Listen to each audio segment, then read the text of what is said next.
Nalulunod ka ba? Naks naman What a good way to start the day. Well, it's raining outside.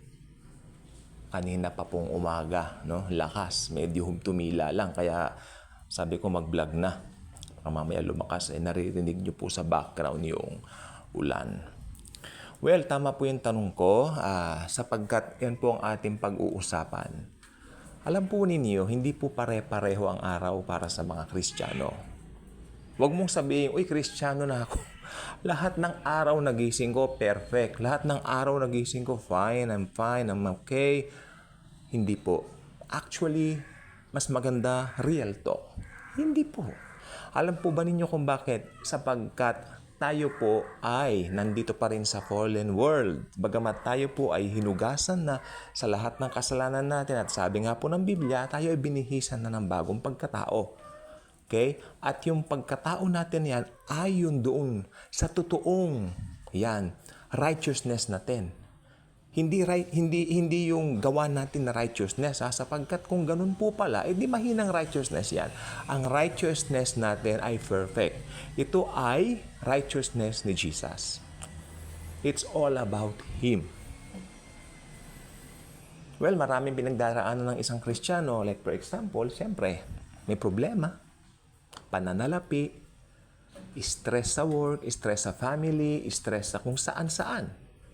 Kaya nga po sabi ko po sa inyo, kung hindi po kayo kargado o nakaangkla doon sa salita niya, ang Bible, madali po talaga tayong madideceive ni Satanas. Sapagkat si Satanas nag-ooperate sa ating mind.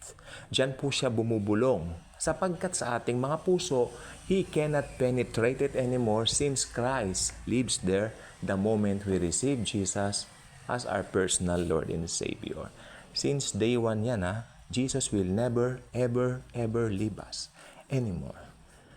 Ngayon, ang problema, tayong mga Kristiyano, since tayo po ay nasa fallen world pa rin, hindi po pare-pareho ang araw ng gising natin. Sometimes may maganda, sometimes may hindi.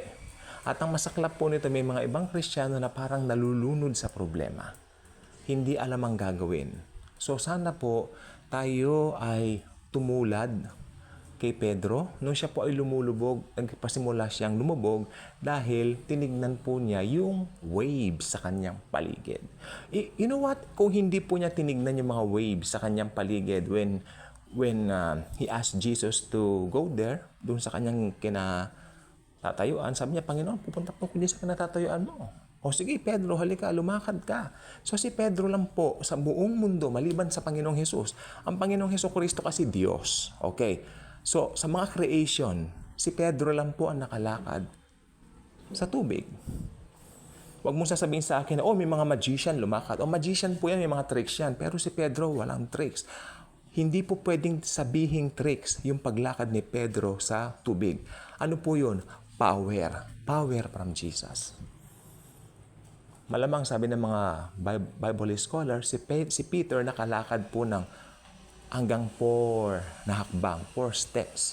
Pero nung tanggalin niya kay Jesus ang kanyang mga mata at nagpasimula niya makita yung mga waves around him, alon dito, alon dyan, nakita niya, na-realize niya, lumalakad siya sa tubig, doon po siya nagpasimulang lumubog.